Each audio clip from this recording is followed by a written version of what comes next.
Good morning, everyone. Thank you so much for joining us today on this lovely Friday. We have well over 225 folks registered for this event, including members of Canvas Credit Union family, Colorado State University students, faculty, and staff, prospective students, and many others from across the community. Welcome all. I am Beth Walker, Dean, CSU College of Business, and it's my great pleasure to welcome you to our Dean's Distinguished Leadership Series.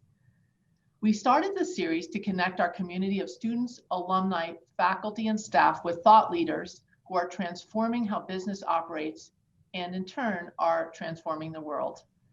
The speakers we've hosted through this leadership series do more than just share their experience. They inspire our business community to strive for a greater good, our students to prepare to become the impactful leaders of tomorrow, and our faculty to engage in research that provides business insights for a better world. This is in line with our vision for the College of Business, captured by the simple phrase, business for a better world. Our goal is to establish our college as a national leader in using business to address society's most pressing problems. We hope to prepare and inspire our students to one day become leaders in their organizations who make a difference, and encourage and celebrate our faculty to conduct research that helps solve the social and environmental challenges of the 21st century. Our focus reflects what students today want to learn at business schools, the role organizations play beyond profit, and their purpose in contributing to a greater good. Canvas Credit Union is equally committed to the ideals of business for a better world, which is why I am especially thrilled to learn from Todd Marksberry, President and CEO of Canvas Credit Union this morning. I have had the pleasure of getting to know Todd over the past couple of years related to the CSU Canvas Credit Union partnership and their sponsorship, of course, of Canvas Stadium. In his presentation, Culture, the Next Frontier, Todd will share his insights on how he's creating a purpose-driven culture through mission, vision, and values. To welcome Todd, we're honored to have this video introduction from Colorado State University President Joyce McConnell. Thank you, Beth. I'm delighted to introduce this year's Dean's Distinguished Leadership Speaker at the College of Business, Todd Marksbury.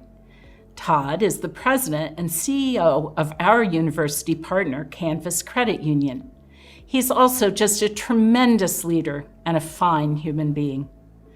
In his presentation, we'll learn why businesses must win the war for talent to thrive in our shared future. Todd will also talk about tomorrow's workforce, which of course will include many CSU grads. As they start their careers, they are looking for workplaces that have evolved significantly and that begin with purpose at their very core. As president of Colorado State University, I'm proud to say that CSU is an institution built on meeting the demands of an ever-evolving world. We are committed to purpose-driven innovation and research and dedicated to educating the workforce and leaders of tomorrow. So it's easy to see why our partnership with Canvas Credit Union is a valuable one, not just to us, but to the people, the communities, and the world we both serve.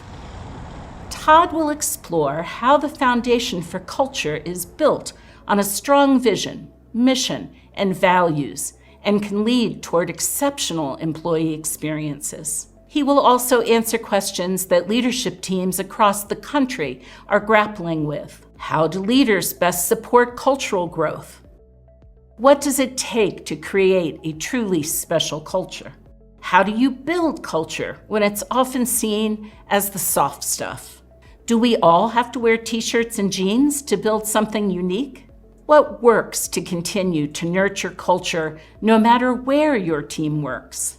As a real-life practitioner, Todd's passion, energy, and honest approach will leave you ready to take action that will lead to stronger results.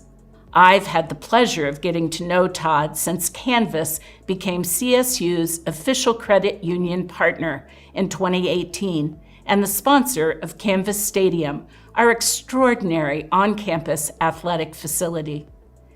He has served Canvas Credit Union as president and CEO since June 2015. With more than 25 years of executive experience, Todd brings his strategic leadership, drive, and focus on culture nurture to lead high-performance teams who exude passion and purpose. Under Todd's leadership, Canvas has also been certified as a great workplace by the Great Place to Work Institute. It's the only credit union in Colorado currently on that list, and one of only 5 financial institutions and insurance companies in the entire country. It is that culture that Todd has created at Canvas, embracing the goal of helping people afford life in Colorado and driving innovative products and services. Todd and his organization truly exemplify the CSU and College of Business vision of how business can create a better world. So I can think of no better speaker for today's topic, culture, the next frontier.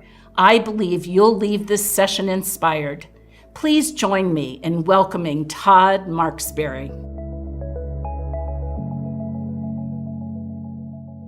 Well, thank you, everybody. I'm not sure how I can live up to that type of intro video from President McConnell, but we'll work hard to do that. First of all, I do want to thank President McConnell, Dean Walker, the rest of the team here at CSU and the CSU College of Business for giving us the opportunity, our Canvas family, to come and share a little bit with you. Obviously, our topic is, we say, culture, the new frontier. And we believe that it's really, really important. And it's something near and dear to us and very special to us at Canvas in the way in which we've approached over these past 5.5 years, serving our members, serving what we call our Canvas family. And I'll share a little bit about what that means, as well as sharing or serving our communities. And so we're really excited about that. So thank you so much. And I also would be remiss if I didn't thank one more person, Adam, who works here at the university, and he is the biggest Jimmy Neutron audiovisual IT guy in the world, and he's running this whole thing, and he's making me feel comfortable. I'm speaking to a few hundred people, and I'm in a room by myself, but Adam is making this come to life, and so we appreciate that as well. So if in talking about culture, I really need it's about stories, and why Todd Marksbury, as the leader of Canvas Credit Union, why I believe culture matters and why I believe culture is probably people and is how we as companies and businesses and universities are going to win. And I think we're going to win with people. And that really is about culture.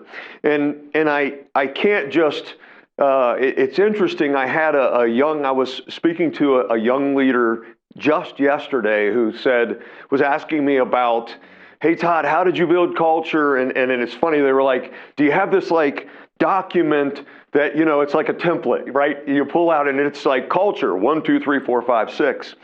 And I kind of smiled and I said, no, it's about, I have to tell you a bunch of stories. I have to provide context to help you understand how we at Canvas, how we got to be where we are. It's a journey, and it's been a journey as far as me. And it really it starts back in terms of why I believe culture is so important. It starts, with my upbringing and how I grew up and where I grew up and my parents and my family. And so I have to give you a little bit of story. I grew up in Kentucky, in a town called Florence, and it's in northern Kentucky, and it's about 10 minutes just south of Cincinnati, Ohio. It's on the Ohio River, and very blue collar type of area.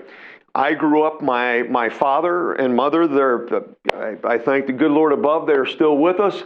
And my father was a police officer, and my mother was a waitress when they called them waitresses. And she was, or both of them, were really, really hardworking people. They were all about I remember my dad saying, you've got to hustle. Nobody owes you anything, son. You have to work really, really hard. So I remember hustle, okay? You have to hustle. And he said, you got to be hungry to sit and always try to be better. And I'm like, hungry. Okay, so hustle and hungry. And then he said, and oh, by the way, you also have to be humble. And I'm like, you have to hustle, you have to be hungry, and you have to be humble. And what he was really talking about, and this is where it began for me in terms of the foundation of service to others. Both my mother and father, just who they were and what they did in order to put food on the table and a roof over our heads, they were all about service to others. And they worked really, really hard. And as I said, they instilled in me this belief in these core values in terms of everything that you get in life, you have to work really, really hard. And you don't work really hard by stepping on people. You work really hard by caring about them and loving them and serving them and being humble about those things. Now, I'll get to the humility thing, because later in my career there was a period where I don't know if I necessarily was hearing my dad in my head, and it's a part of our culture, but I'll get to that. But I grew up that way, and you worked really hard. I will give you a little bit of factoid about me. In 12 years of school, I missed 3 days because we weren't about missing. My dad said, you have to show up. It's like showing up to work, right? You have to show up every day. You have to be consistent. You have to work really hard on your grades. And that was super important. If you're going to play sports, you're going to work really hard, and you're going to try to be the best that you can be, and the best teammate. And that was where culture started to take place. I ended up going to Eastern Kentucky University, and I went there to run track. For me, given that my dad was a policeman and my mom was a waitress, there wasn't much money for us to do much of anything. And if I needed to go to college, I had to work really hard in terms of my grades. I had to work really hard as far as I was an athlete, football and track gave me the opportunity to go there to Eastern Kentucky University.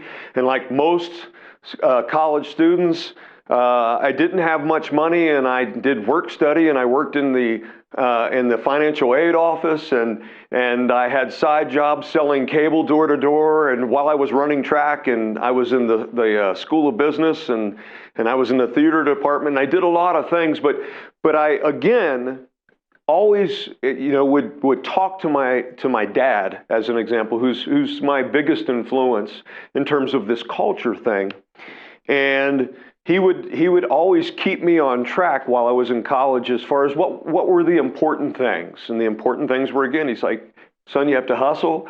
You have to really be hungry to try to be better at what you're doing. And you have to do it in a humble way and make sure that along the way you're serving people. And so I graduate from college. And here's an interesting thing. I had got my degree in advertising from Eastern Kentucky University, as I said. And I was about ready to move back up to Northern Kentucky, and Procter & Gamble is the big company over in Cincinnati, and I was going to get a job with Procter & Gamble, and I was going to conquer the advertising world because I thought I was really, really good. I jumped high and I would run fast, and so I'm going to do that. But interestingly, while I was in school, I also did musical theater, things like that, and I had the opportunity through some friends who said, hey, listen, you should audition for these summer jobs when Disney and other companies come through. You're really good at this stuff, and you can make money. And I'm like, they would pay me to sing? So I won't go into that story other than to say, instead of graduating and going up and starting my corporate business career, I traveled around the world and did shows on cruise ships and Broadway shows and bands and a lot of different things. And I did that for several years, met my wife.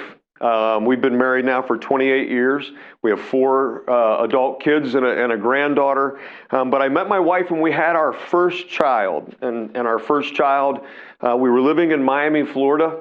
And I remember I was at home with him for 2 weeks, and then I had to jump on a plane and go out of the country for 6 weeks. And as the plane was taking off out of Miami, Florida, I looked out the window and I thought, I'm out. I can't do this. I want to be home. And I thought I went back to Miami, and I still had some obligations as far as music. But I was sitting one night in a music studio with our band, and I was telling the guys, hey, listen, I'm gonna get out in about 6 months, and I need to get a job. And my bass player said, hey, my credit union's hiring.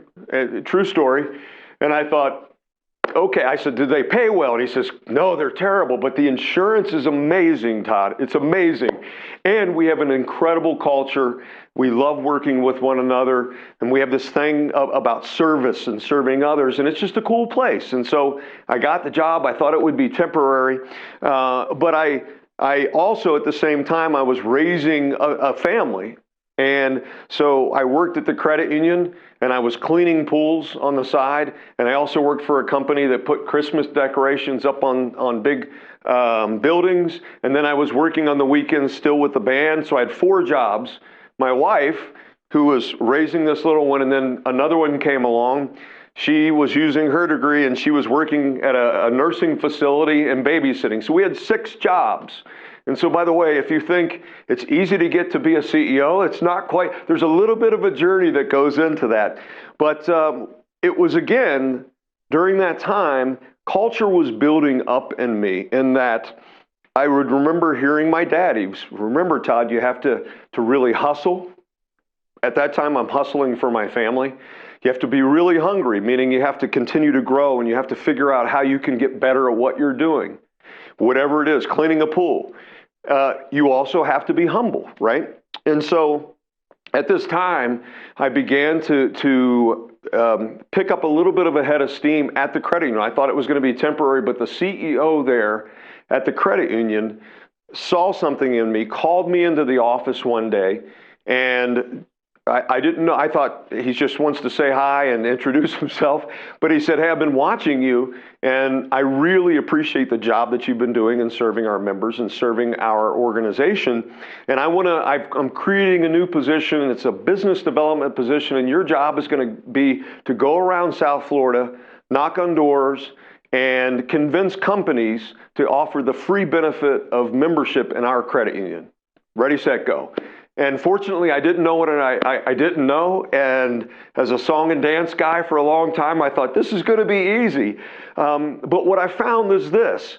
I had to sit and get to know that business. And here's a key thing, and this is a part of the story of culture, is that CEO began to pour into me. And he began to talk to me about how important it was, to serve others, to serve our members, to serve our team, our employees, to serve the communities. Todd, you're going to be out there in the community, and I want you to represent us and our brand, and it's really important. He also unpacked for him what he believed his core values, which meant our core values at that company. And so he didn't use the word culture, but it was really about culture. He was telling me how I needed to behave on behalf of the organization so that we could better serve others, right? And I remember, I don't know if at the time, I was too young, I was too busy, we were raising kids. By this time we had 2 and 1 more on the way, and things we were really busy. But I remember that I had the opportunity, I was recruited by another credit union organization in Atlanta, Georgia. And I was having such a good time with this company, and I went in, and I was nervous about it, and I just wasn't sure what to do. And I had talked to my dad, and I went in and I decided I'm going to talk to the CEO. His name was Greg Blount. And I shared with him what the opportunity was in Georgia. And it was interesting. He looked at me and he said, and I'm telling you this story because it's a part of our culture at Canvas. He said, and this happened 25 years ago. He said, hey, listen, I feel like you're doing such a wonderful job here. And he said, and if you stay at the credit union, but you continue to do the job that you're doing, you continue to hustle, and you continue to serve others, I think the sky is the limit in terms of what you could do here at the credit union. He said, however, as much as I feel you're doing a good job and I feel as though your opportunities are great, I think this opportunity in Georgia is an incredible opportunity. And it kind of marked me. And he said, here's another thing. I could offer you more money to get you to stay, but that's not in the best interests of the company. I could give you more responsibility. I could give you a title. There are a whole lot of things, a lot of levers that I could pull that could get you to stay because it serves our interests at the credit union. He says, but I need you to make a decision that's in the best interests of you and your family and where you think you can make the most impact. And I was sitting there thinking, where's he going with this? And he said, and I think that opportunity, given where you are and your kids, that opportunity, I can't replicate that opportunity. I think you need to go and do that. And it just marked me as I wasn't a leader at the time, but it marked me in my leadership that he was talking about, hey, Todd, you've hustled. You've been hungry. You've been growing. You're doing an incredible job.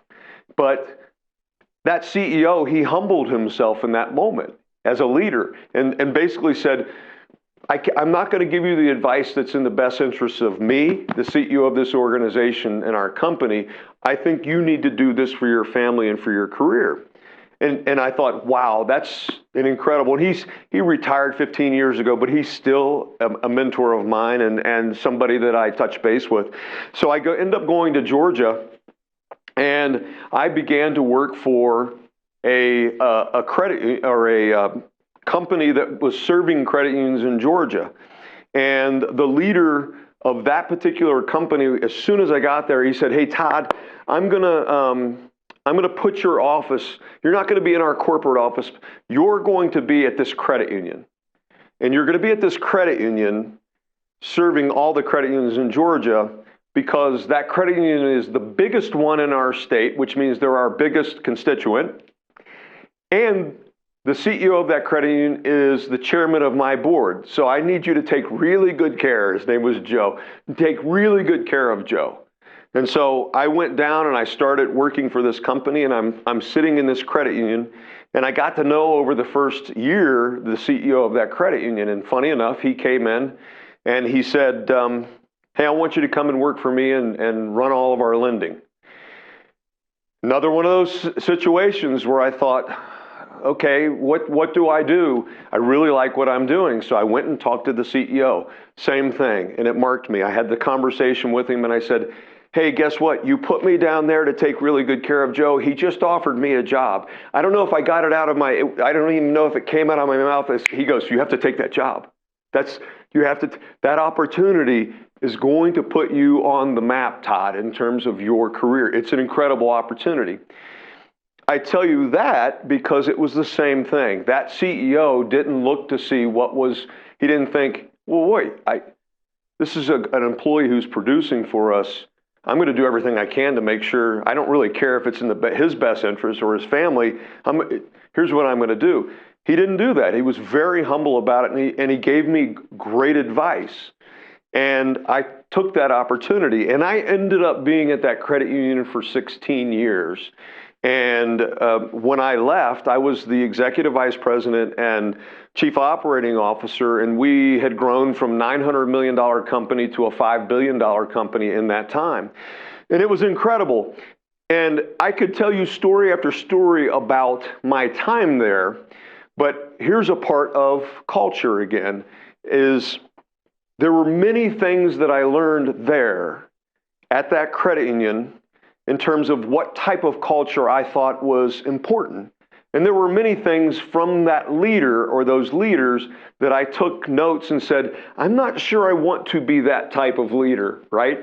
And I think that's an important part of our story as well. And what I did learn was this. When I began to talk about winning with people, I realized that it was super important for me as a leader at that credit union in Atlanta to come in, and we had a CEO who was very top-down, authoritarian type of person, started his career in the 60s. And he would walk around the office, and people were just really good people. They were a bit afraid of him. And I remember going, I don't want people to be afraid of me. And I began to walk around, and there was a bit of healing that needed to take place, if you know what I'm saying. And I remember just paying very close attention to, hey, tell me a little bit about your family. Tell me about, what are the things in your job right here, all this stuff that I see piled up on your desk. What are the things, how can I make your job easier?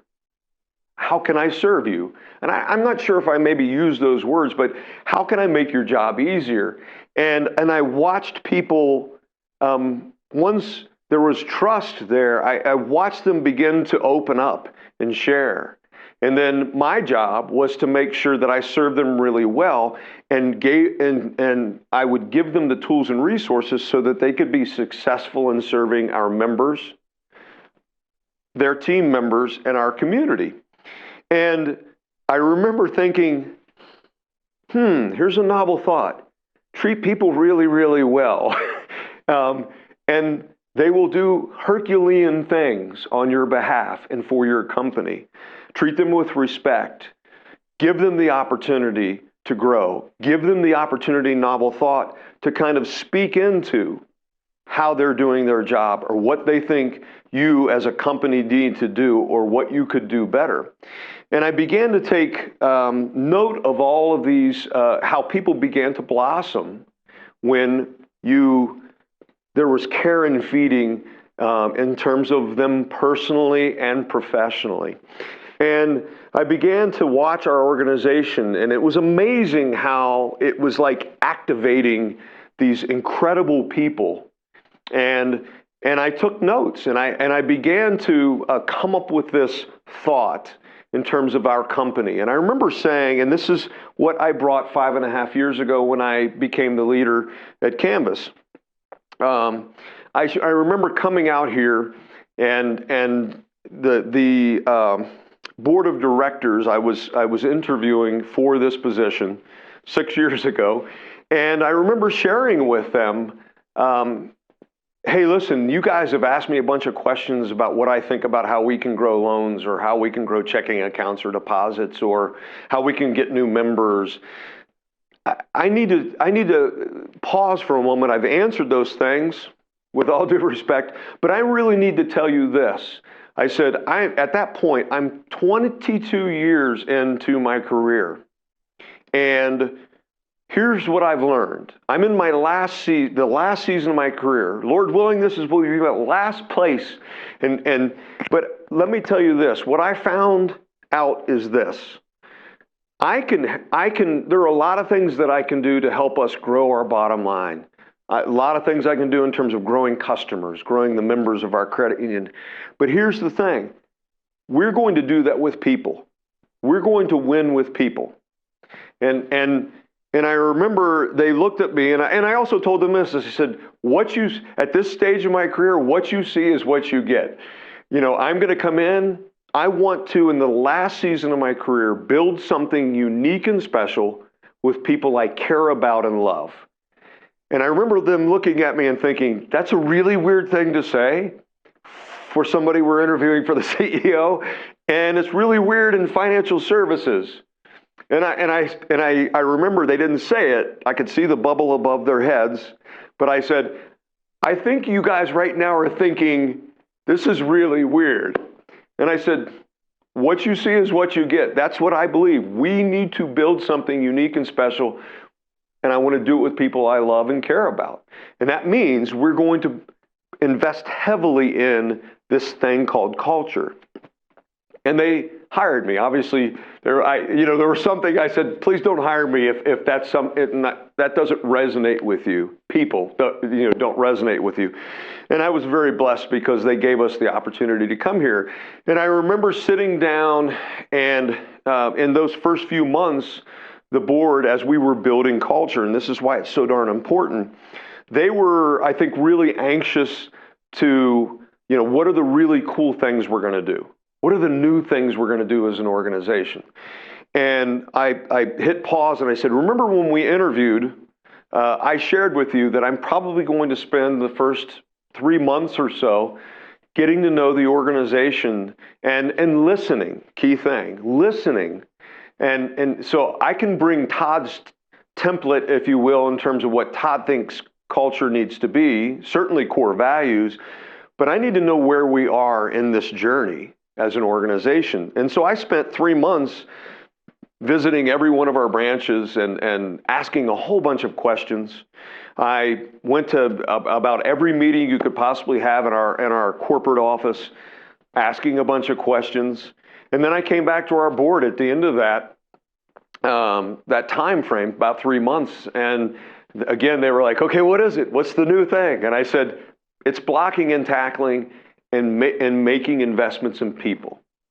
And I thought for myself, it's probably the most underwhelming moment for our board for a new CEO, right?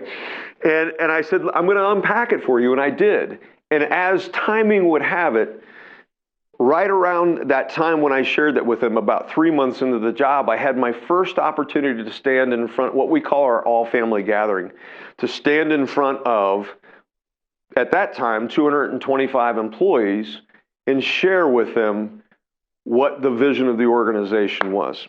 Because here's what I also found, and this is why culture matters as well. When I walked around for 3 months and asked questions of people, I would always ask them, I'd say, hey, what's the vision of the organization? And they'd look at me like, I have no idea, Todd, what you're talking about. Well, do you know what the core values of our organization are? Same blank stare, right? What direction are we headed? And so I sat up in front of them and I said, folks, here's the vision. It was super important. Here's the vision of our organization. These are the things that will be our core values, the things that we will hold on to and fight for with everything that we have. And I said, and here are the 4 things at that time. I said, we're going to be a leader in the communities in which we serve. We're going to be a household name. We're going to be known for our people, and we're going to be known for our heart. And I won't take the time to talk about the leader in our communities and household name, but the known for our people part is what it comes down to, this new frontier culture. I said, listen, we are a financial services company. We have checking accounts and savings accounts. We have money markets. We have mortgages. We have car loans. We have all those things. I said, those are commodity things. I said, we have to have convenience in terms of branches. We have to have mobile banking and online banking. We have to be secure. We have to protect people's money, novel thought. We have to do all, I said, those are table stakes. There are a whole bunch of people here in Colorado who are really good at that, really good at that. I said, but we are going to win with people. We are going to win with people. I said, I can't be the low-cost leader. It's not sustainable in financial services. We can't come up with a sexier checking account. I don't know if people are going to join us if we have the coolest checking account in town. I just don't think that's going to happen. I said, we have to win with people. We have to create a culture. And we have to bring the type of people in our organization who every single day put others before self, who have a heart for service, who care very, very deeply about our members, care very deeply about our Canvas family, which means our team and one another, and care very deeply about what we're going to be doing and the investments we're going to make in the communities in which we serve. And I said, I gave them an example, and I said, I just came from Atlanta. I spent 17 years in Atlanta, and it's Chick-fil-A it's Mecca for Chick-fil-A. And I said, so I got to know Chick-fil-A really well as far as their culture. And I said, I want to be the Chick-fil-A of financial services. And I remember they thought, wow, that's really kind of weird, Todd. I don't know where you're going with this analogy. And I said, bear with me. I said, here's what I realized in 17 years of living in Atlanta and then living in other places around the country. I said, Chick-fil-A is one of those places, and for those of you listening, if you don't like a number one meal with sweet tea, I'm extending you grace right now. I will tell you that. But I know this, it's not the cheapest fast food. Everybody knows that. But I do know this, the quality of sandwich that you get in Atlanta, Georgia, or Fort Collins, or Topeka, Kansas, it's going to be the same. You're going to go to a Chick-fil-A in the middle of the day, in the middle of the summer, and there's going to be a line wrapped all the way around the Chick-fil-A. And you're going to come up, and there's going to be a 17-year-old kid with a headset on, sweating profusely, who's going to be, yes, ma'am, no, ma'am, yes, sir, no, sir, my pleasure. And you're going to think, where did they find 17-year-old kids that nice? I don't know, but their service is amazing. I said, you also know this, that you could go in 2 months after you've been to Chick-fil-A and say, hey, listen, I was in here 2 months ago, and you forgot my waffle fry. And they'll say, here's a free meal, no questions asked. Their service is amazing.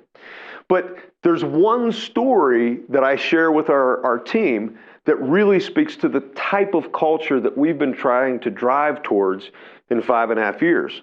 And it was me going with our Chief Community Engagement Officer, Steve Ferrero, a few years ago for lunch at a Chick-fil-A in Lone Tree. And it was packed. It was packed, the cars around the Chick-fil-A, and it was packed inside.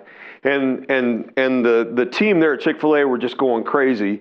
And I saw somebody behind who I could tell. You can always tell who the general manager is. They're the ones who are working the absolute hardest. And there was this lady who was back there, and I was watching. But most importantly, as we came in, there was a homeless person standing outside the door. And just like as is typically the case, people were coming in, and they were unnerved, right? There's a homeless person, and you could tell they're thinking, oh, he's going to ask me for food, or he's going to ask me for money, or he's going to ask me for something. And he was just standing there. And people were watching outside, and I was kind of watching as well. And then I placed my order, and as I looked out, I saw the lady who I figured out was the general manager. She has a couple bags in her hand, and by this time, the gentleman had walked across the parking lot, and he's sitting on this little berm of grass. And he's taking his backpack off, and he's sitting there, and you could tell everybody's like, oh, whew. The homeless person's not at the door anymore. This general manager from Chick-fil-A takes these 2 bags, walks across the parking lot, sits down on the grass, sits down, opens up the bags, gives him the food, and sits and talks with him. Just sits and talks. I'm looking out, I'm going, oh my gosh. That's incredible. I got emotional. I get emotional about everything, but I got super emotional, and I thought, that's an unbelievable story of service. And I've been telling that story over and over again, and I've been telling our Canvas family that those are the kind of stories I want people to tell about us at Canvas. I want you guys to know, culture-wise, Canvas family, that it's all about it's about hustling, it's about being hungry, which means working really hard to be better. It's about humility. It's about serving others. It's about putting others before self. And if we really lean into that, and we focus on that, and we make that our culture and who we are, then as far as car loans and checking accounts and things like that, I mean, we're going to do an amazing job of serving others, serving our members and our communities. And we're going to do it with heart. And we're going to do it because it's the right thing to do. And we're going to create this culture of as far as inclusivity, inclusiveness, where everybody comes and brings their own unique self at Canvas, which is weird in financial services, by the way. If you look at, if any of you have looked at any promotional things, commercials or whatever for Canvas, we're the land of misfit toys. I always say that. I'm like, we are the most perfectly imperfect group of people I've ever worked with in my life. And I love it because we basically have created this culture where it's about others and not self. It's about being who you are. If you go, we have a branch manager named Jordan at our Ryder Square branch in Denver. And I remember when I started 28 years ago in financial services, you wouldn't see somebody like Jordan. And all I mean is this, dude is a really good looking guy. But he has tattoos. I don't know if he has any space anywhere where he doesn't have it. He has gauges and things like that. And 28 years ago in financial services or any other corporate environment, that's not a cool thing.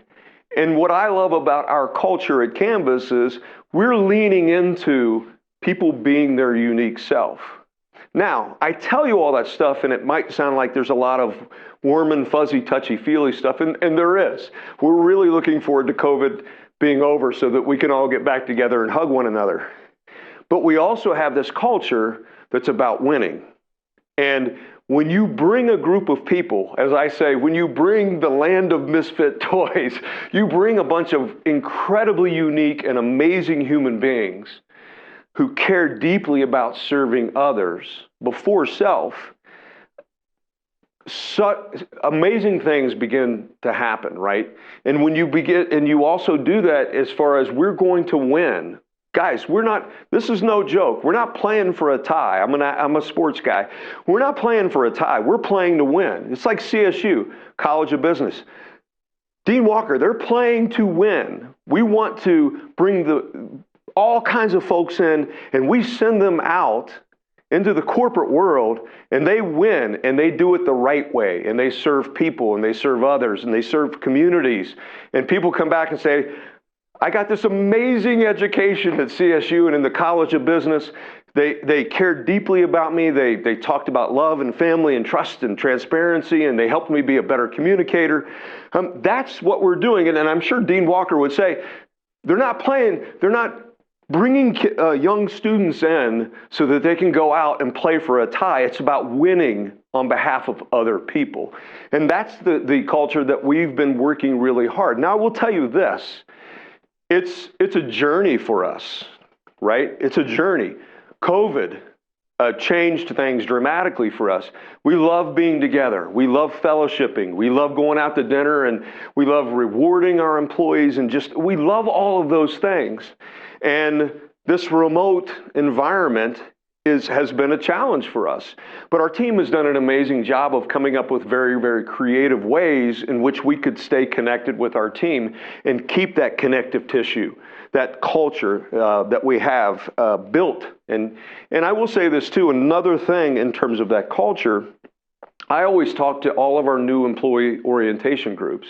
And every month it might be a couple dozen people. During COVID, I think we added over 100 people to our company. And I always tell them, all the things that I've just shared with you, I said, this is who we are and what we're going to be about. We're going to win with people, and we're going to protect our culture with everything that we have. We're going to be vigilant, and I will fight for you. I will fight for this culture. And if those things that I've said don't resonate with you, please, please, please let me know.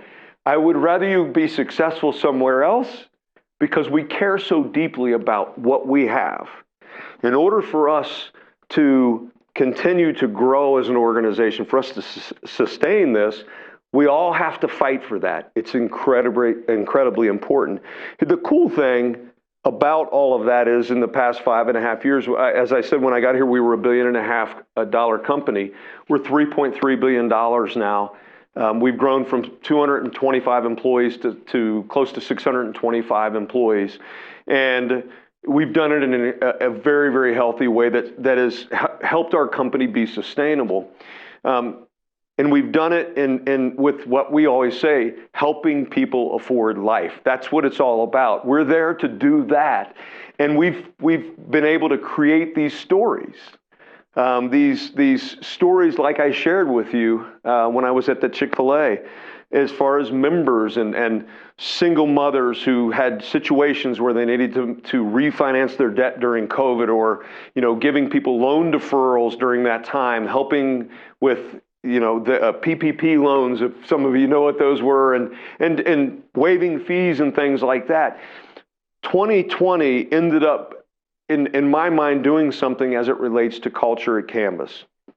it affirmed for me why culture is so important. I've said this to our team. I've said this to anybody who wants to listen. I've said it to our board of directors. But I said, had we not leaned into culture 5.5 years ago and created this environment where people love what they do and they love serving others and they're going to work really, really hard on behalf of our organization because it's the right thing to do. Had we not done that, it could have been disastrous during 2020 because we had to move people, much like here at the university, we had to move people out within about 10 to 14 days, 400 people, send them home.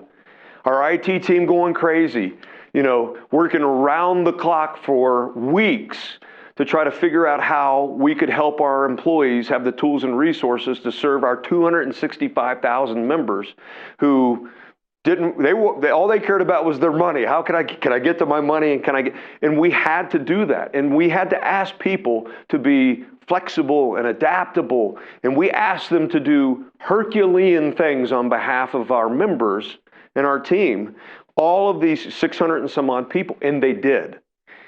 And I will bet everything that I have that had we not leaned into culture and created something special where people know that we love them and we care about them and it's all about service to others, it would have been a really challenging year. But they all rose to the occasion. They did more than we even asked, right? They served one another. And it mattered to us. It mattered to our members. And we continued to make all of our commitments and even increase our commitments and our investments in the communities. And we ended up having one of the best years we've had in 83 years. It was an unbelievable year. And I give all credit to our Canvas family and our team and how they embraced who we are and what we're about, the heart, as we say, of Canvas Credit Union. And so that's why I say I could probably, Dean Walker hasn't given me 5 hours to talk. I could probably talk a whole bunch, but it's that important to us. And that's why I truly believe that companies today have to really lean into culture and take great care in figuring out how they can best serve their team. You invest in your team, you build a culture where there is grace and there is love and there's caring and it's about service to others. I'm telling you, it's a winning formula. I'm going to do. We might have to do a case study, Dean Walker, about on that. But we really believe in that at Canvas, and we believe also the best is yet to come. We can't wait to get back together in whatever form that is, a hybrid type of environment. But we're going to continue to, as we grow as an organization, to fight for that culture. It is that important to us. I again thank you very much. I know Dean Walker there's some questions. I probably went way over my time. I'm sorry about that. You didn't, Todd. Todd, thank you. Thank you so much. Can you hear me okay? Yes. That was fabulous. I was so inspired by listening to speak, and first of all, totally jealous with your musical theater background. But I can see it. It's all right in front of us as you delivered such a important and passionate. You feel so passionate about your Canvas, about culture, and it just really comes through. And I appreciate that. I loved you starting and tying back to your roots and to what your parents taught you and what your dad taught you as what the foundation of who you are as a person, and brought that, to work and realized that's what drives you when you've really lived up to their standards. You said something earlier in your talk about your perspective on service. How do you serve others? How can I make your job easier? And when I think about, we're at a university, we're a service organization as well. Sometimes we don't think of ourselves that way, but when we think about each other, even in our own internal employees, our employees are our internal customers, right? How do I make your job easier? That's really important too. And I think it's been really important in making Canvas the organization it is today. And then finally, you mentioned stories, and culture is so like intangible, and stories make culture concrete. And I love how you've used them. And it just makes me think about our College of Business, because I mentioned our vision for business for a better world. It's something we really all believe in, and creating stories around that, because that will help us onboard new employees. When we bring students together, we can share our stories, and so they get it, and they're also part of the culture. So I really appreciate those points. Now, let's turn to Q&A. First of all, I want to thank all the audience for submitting so many fantastic questions.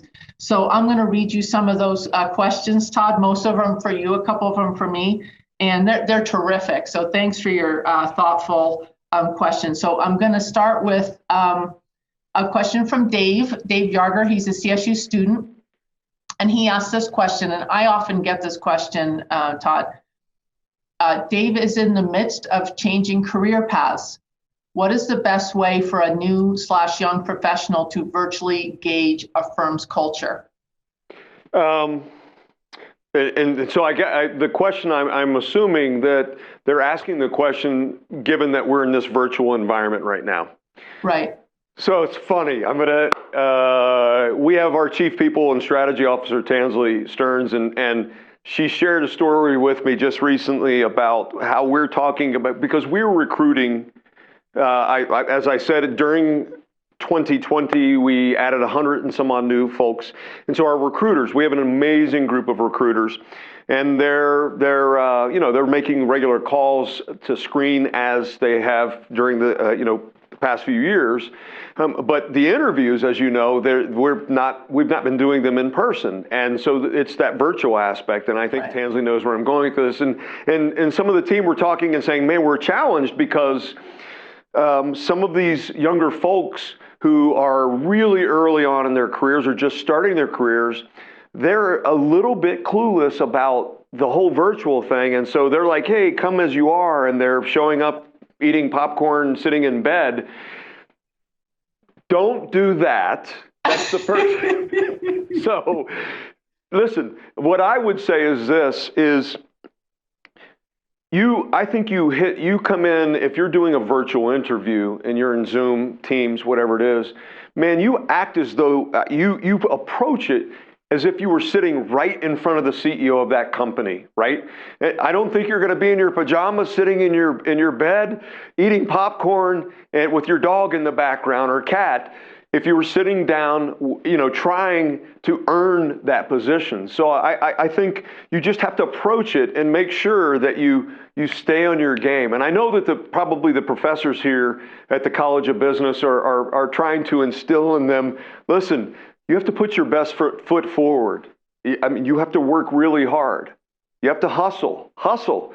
Make sure that you don't get, I would just say, don't get complacent and lazy. People hate those words. I love those words. Don't be complacent and lazy. Don't approach it as if it's the most important job opportunity you could possibly have, irrespective of whether or not you're on Zoom. Does that make sense?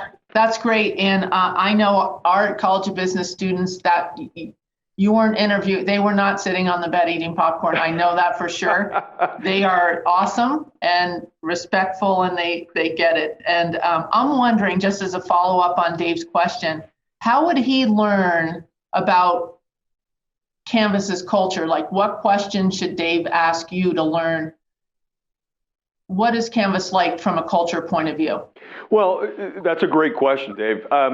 We actually, we're a little bit weird. Some of the weirdness, uniqueness of Canvas, we have really changed the language that we use. So the language you've heard as far as Todd and who I am is very much baked into our organization, but it's also baked into like our job descriptions. If you were to pull up our job descriptions as a great example, whether it's a teller or it's a developer on the IT team, what have you, you're probably going to go, wow, this company is really different because it's very plain spoken. It very much reflects who we are, very much reflects the culture that we've been also working on with our members.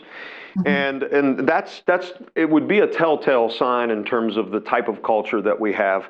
And I would also say that if Dave were talking to somebody, one of our recruiters or one of the leaders who are trying to fill positions, is the same thing. There's no bad question. We're always like, what would you like to know? Because you're probably thinking, wow, they're a little bit different. Please ask us questions, because we'll be honest and open with you and transparent. And again, for us, I think it's a learning opportunity for both people, that person who's interviewing as well as us. The type of questions. We love inquisitive people. We love people who are coming in and they take it so seriously that they're asking us really tough, hard questions about culture. And I will bet our recruiters get a smile on their face as soon as somebody, a new candidate, asks a question about our culture. They're like, I think we might have a good fit. This could be a good person. That's an awesome point in general in interviewing. The questions you ask, and the fact that you even ask any questions, is very, very important. But what you just said is, if a candidate asks about culture, that says something about them. They get that it's really important, and they're looking for a culture fit, and you're looking for a culture fit. Exactly. So I love that. That's great advice for Dave. I'm going to shift now to a question from Kelly from CSU.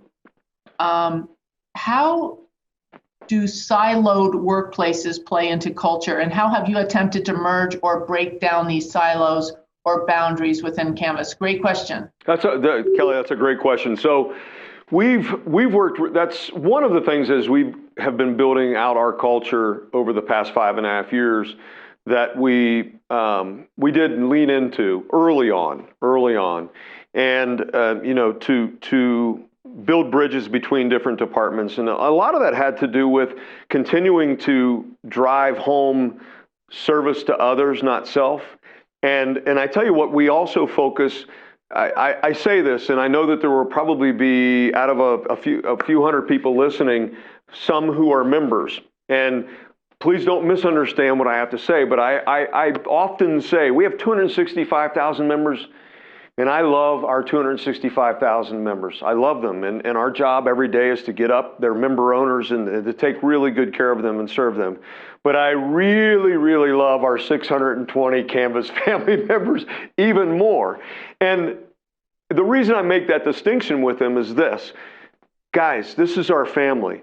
Let's take really good, we're going to do the best that we can as a company to take really good care of you. Why? Because we want you to then in turn take really good care of our members.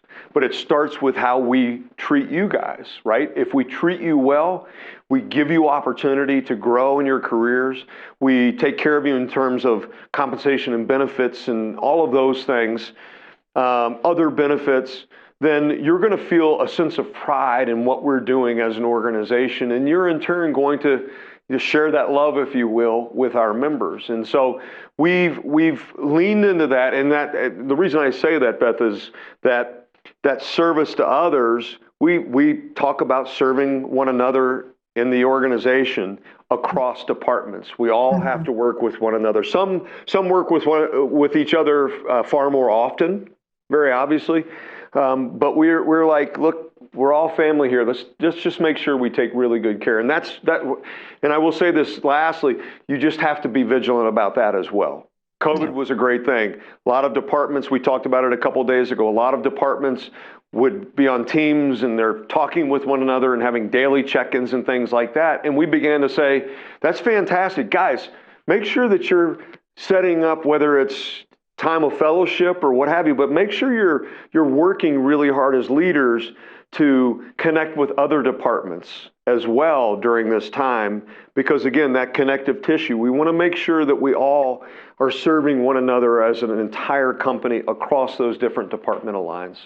Yeah, that's very, very good. All right, next question is from Holly, CSU College of Business. How can I love this question too. How can I lead and influence the culture of the workplace when I am in a low-level position? It's a great question. Service, and here, there's a recurring theme here, Dean Walker. I tell these young folks when they come in, and throughout my career, I've been very blessed. I've had a lot of young folks new in their careers, just starting out, make their way into my office, and as you know, it's the old classic, "Hey Todd, how can I do what you're doing? I want to do what you're doing."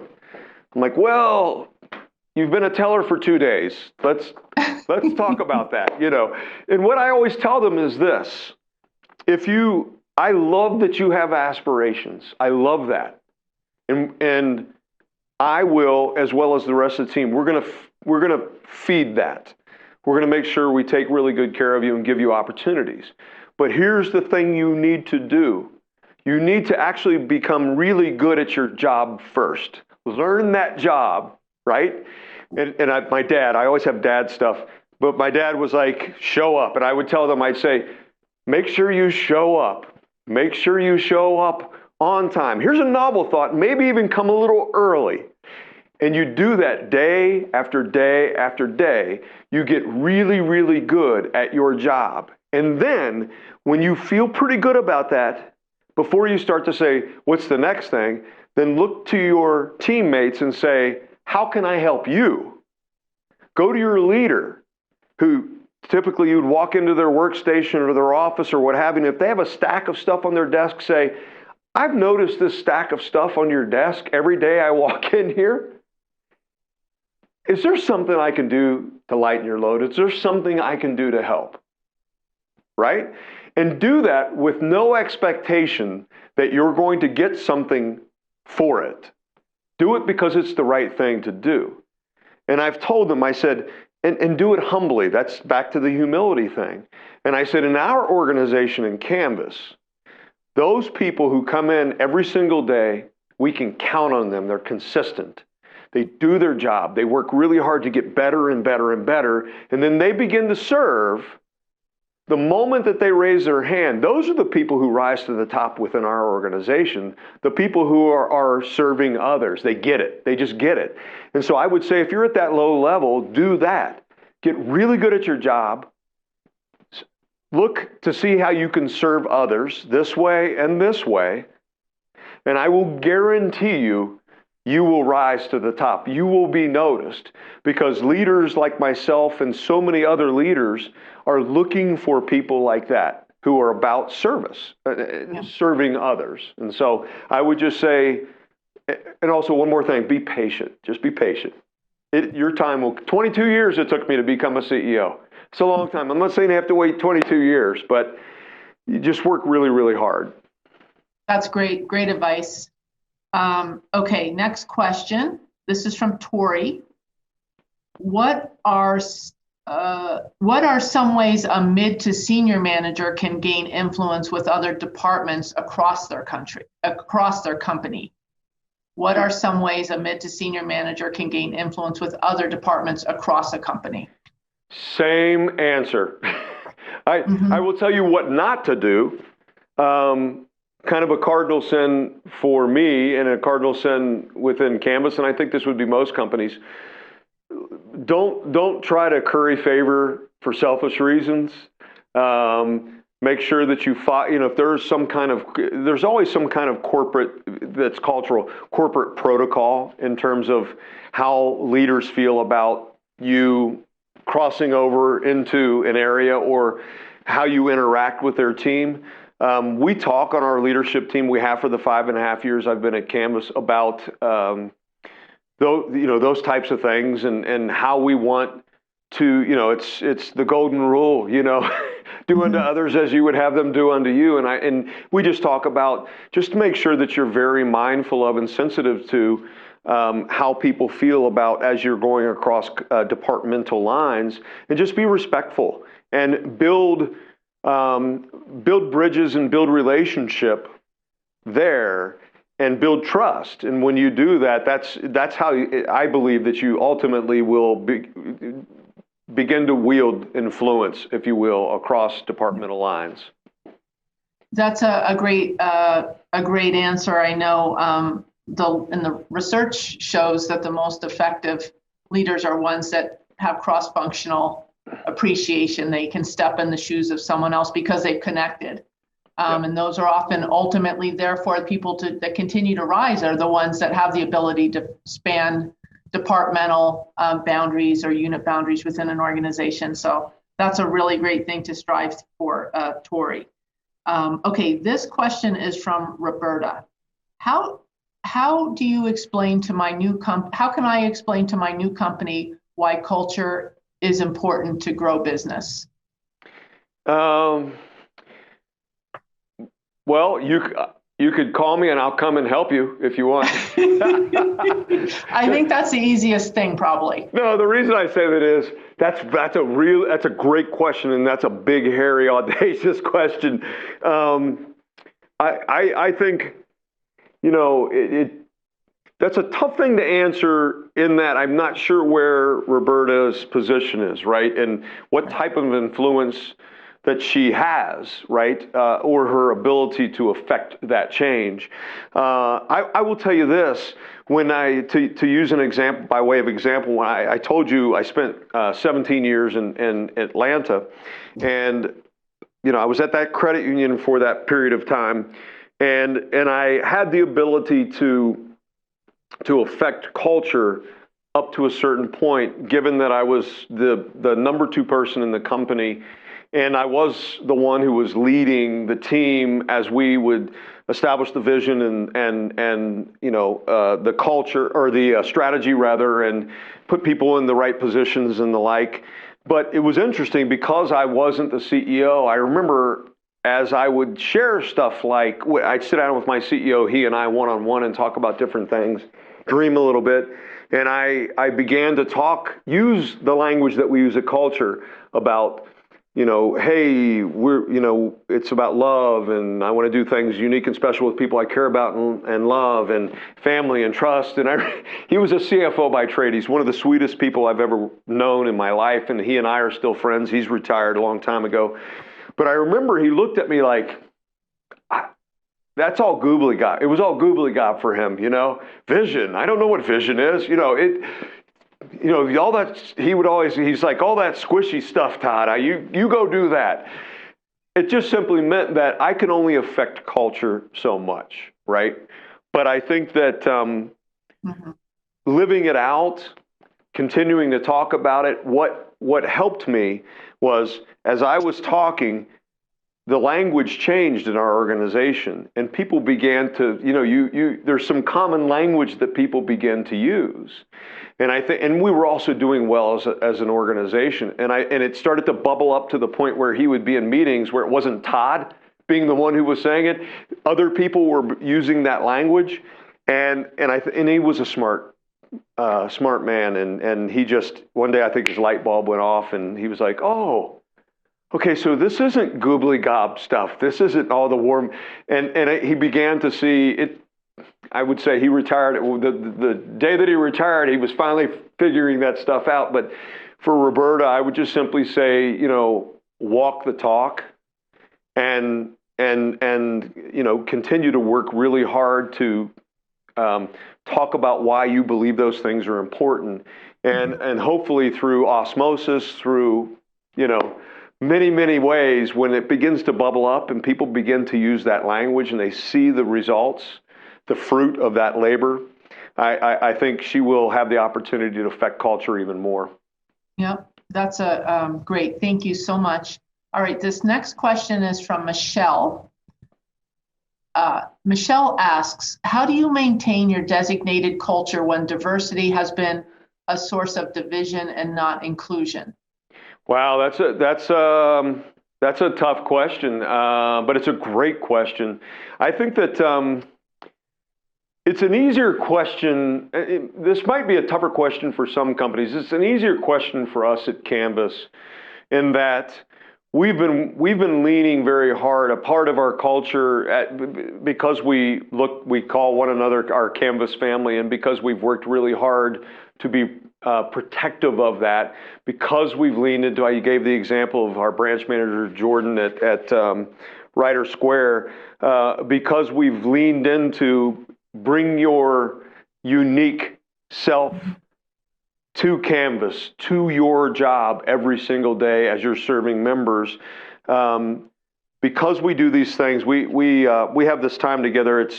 And we did it during COVID because normally, Todd, I get a chance to walk around and talk to everybody or go have dinner with our branches or things, but we call it around the table, and we get the opportunity to bring our groups of like 5 or 6 people across the organization, and I get to ask them questions, and it's stuff they're not the typical questions. It could be like, how are you, with COVID, how has it impacted your family? What's going on? I understand that you are teaching 3rd grade and you're not supposed to be teaching 3rd grade, and you're also working and you're a leader over here at the credit union, and your husband or your wife, they're a first responder and they have a job and they were laid off. We're having these types of conversations where we're asking about where they are in their life and how can we at Canvas better serve them in this season. And the next season is going to be different. And the next season is going to be different.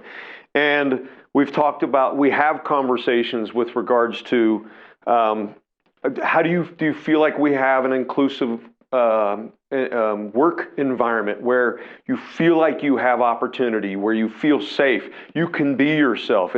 Where regardless of gender or ethnicity or sexual orientation or religion or politics or whatever, which all of us had all of that stuff in a powder keg in 2020.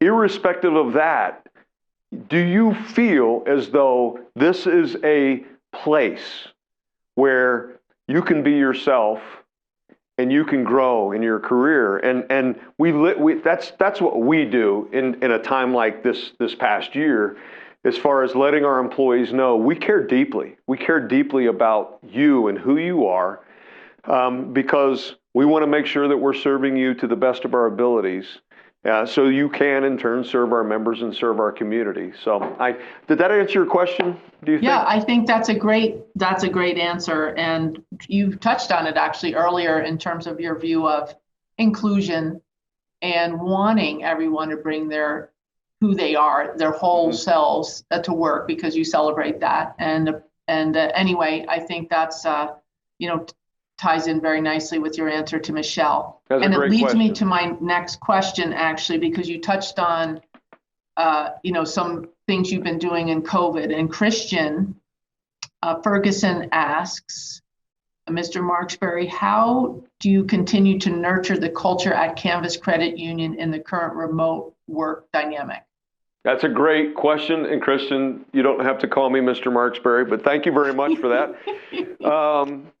That's a great question. And I made mention of, I know that some of these questions came in beforehand. I made mention of some of the things. And so because culture matters so much to us, and because as a part of that fellowship with our team, our Canvas family is it's like one of our greatest things. We have a holiday party and a holiday Christmas party. We have what we call our all family gathering, where 600 and some odd people get together and we spend the day celebrating one another and talking about the vision and sharing and catching up. And we have dinners together, a couple times a year. All the branches we'll go out, and a few branches at a time. We'll get together with departments, and have we do a lot of things. We do barbecues. We love to be together.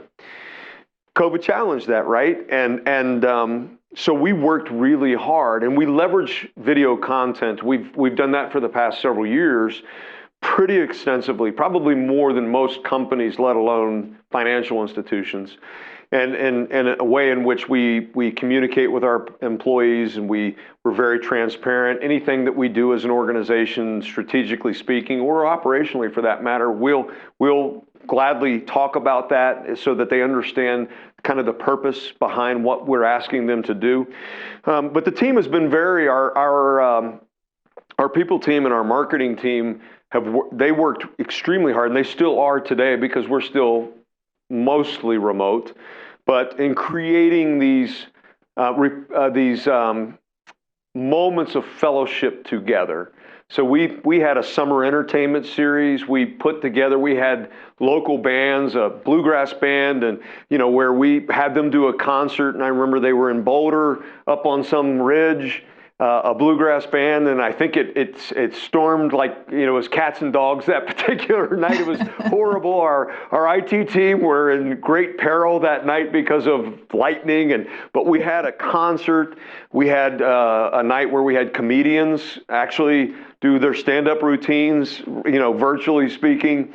We've had times of fellowship between departments as well, where they've had it, whether it would be happy hour or just getting together for food. We've sent more DoorDash cards and, gift baskets and things like that to our teams throughout the whole company so that they could fellowship with one another. We have a talent show coming up, a virtual talent show, and murder mystery game nights and stuff like that. So we've worked really, really hard. A lot of companies have done a wonderful job of that. For us, it's something that it's who we are. And again, we love spending time with one another. And so we've worked, over time to make sure that we create those moments of fellowship for our team. That is great. I noted murder mystery game night. I'm going to have to look into that one for our people. Although the stand-up comedy and the band sounds amazing. All right, this question is from Daniela.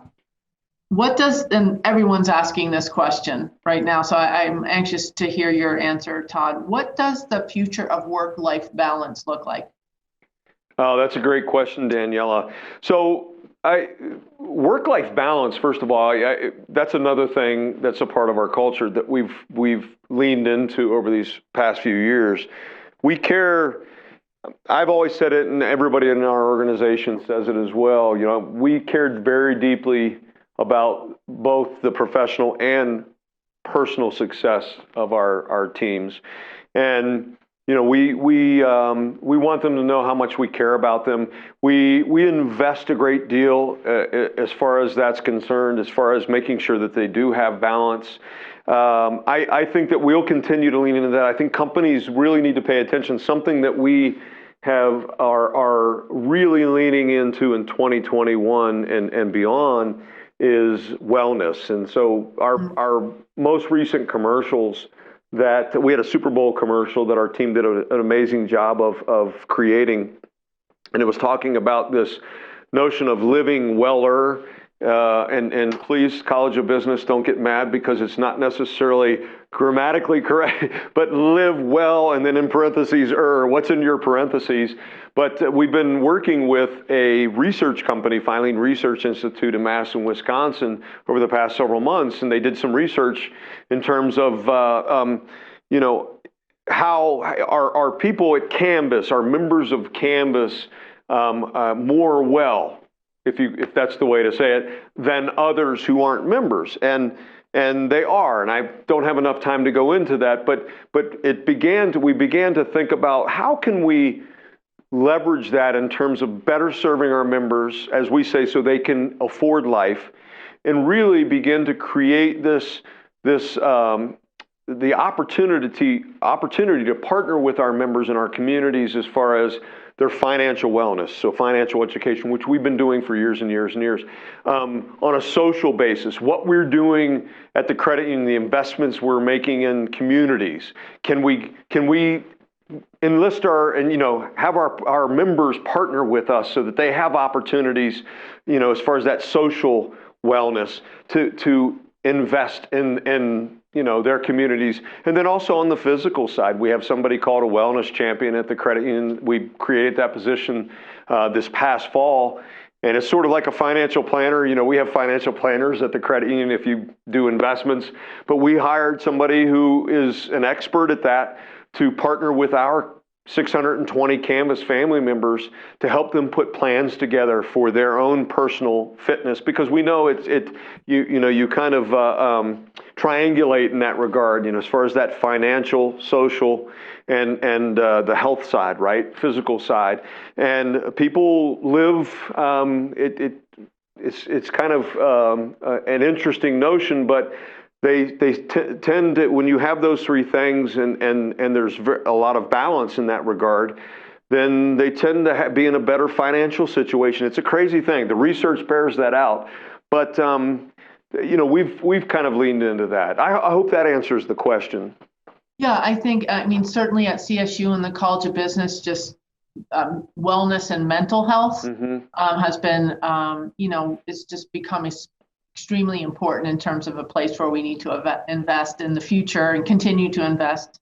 And I think one of the reasons why we're concerned about things like wellness and mental health is we're out of balance right now. There is no work-life balance. It's very hard to match. We're just trying to get through it, and we will. And I think the future is going to involve a greater focus on wellness and mental health. And yeah, the workplace is going to look a lot different. But as you said earlier on, because Canvas invested in culture, those are that even whether you're physically at work or you're working from home, that's the thing, that's the glue that keeps you all together and driving towards the same goals and visions. And I think that's been a key to your success. I'm going to ask, I know Tansley was monitoring questions as well. Tansley, are there any questions that you have? I think we have time for one more. Thank you, Dean Walker. I appreciate that. So one that's near and dear to our hearts, and I know Todd will be excited to share his perspectives on, comes from Lisa. And the question is, how are you giving back to the community and employee volunteering during the pandemic?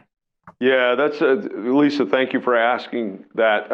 That is near and dear to my heart, and it's one of our strategic pillars, and that is being known for our heart at Canvas. And so we made a decision 5.5 years ago that we were going to plant a flag in the ground in each of the communities where we have branches and where we serve, that we were going to find ways to make investments, time, money, talents that really mattered to that very local and specific community. And then we would also do other things that would have much broader and wider reach. And so we've been doing that, for 5.5 years, and I'm incredibly proud of the team and what they've done. We have an amazing group of folks, and all of our employees. It's become, we give our employees, I believe it's 12 hours a year. And if they ask for more, they can get it. But we pay them for 12 hours to, hey, get out of the office. Go do some, here are the projects we have going on in our community. And interestingly, a bunch of friends of mine around the country leading different companies, they hunkered down during COVID and for good reasons in some respects, where they said, man, we're stopping everything. We're stopping all of our projects. Technology, all these things. We're going to go down into the bunker under the ground, and we're going to can food, and we're going to just wait until they tell us we can come out of the nuclear fallout kind of bunker. And that the same thing, applied in terms of what they were doing in the community. And we said, we're not going to do that. First of all, we're not going to take our foot off the pedal in terms of the things that we have been working on, dreaming about as far as better serving our members. And so we're going to continue those things. And in the same respect, we're going to honor all of our commitments as far as what we said we would do, time, talent, money, and otherwise in our communities. And if there are other opportunities, which there were other opportunities that would be a result of COVID, then let's see how we can help in that regard, because we've been very blessed as an organization. And so we did those things, and we created virtual opportunities for them to give and to serve. And we created other opportunities where, just physically speaking, where you could be socially distanced, and we've had all the protocols in place. But whether that was, food bank, or it was, we collect every year. We have a sock drive in terms of for all the homeless shelters in Denver, but our team continued. Our Canvas family member, I think we actually exceeded in 2020 what our goals were in terms of how many hours in aggregate our team would dedicate. So we set a record last year. So we feel very blessed in that regard. Thank you. That's wonderful. We're in our college, we're very committed to the community as well. We're very proud of what we do for Larimer County Food Bank. So I think for 11 years in a row, we've been the top. We've donated the greatest amount of food in Larimer County to the food bank. And like you said, Todd, it's not that I'm competitive or anything, or I like to win, but I like to brag about that, because that's really important to address food insecurity in our community. Right. And we have it on our campus too, and very committed and passionate about that. So thank you on behalf of our community for what you're doing there. We're just about out of time. I want to, first of all, I have about 4 or 5 questions I couldn't get to. We just ran out of time. My apologies to those questions we didn't address. But I want you to know that everybody who's registered for this Distinguished Speaker Series will send you the video of Todd, and you can watch it again and again and again, and probably get your questions answered that way. I want to also thank all of the staff that were, and you mentioned Adam earlier, Todd, but as you know, for something to go as smooth as this webinar has gone today, it takes a village. And I want to thank all of my staff and the Canvas Credit Union staff that were involved in assembling this and putting this together, as well as for all the folks that attended today.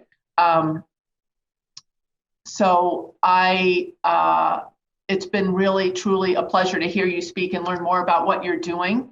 And I love how you're changing the lives of so many to make life more affordable, as you said, and how you've been able to bring this extra purpose to work. And that's what inspires you every day.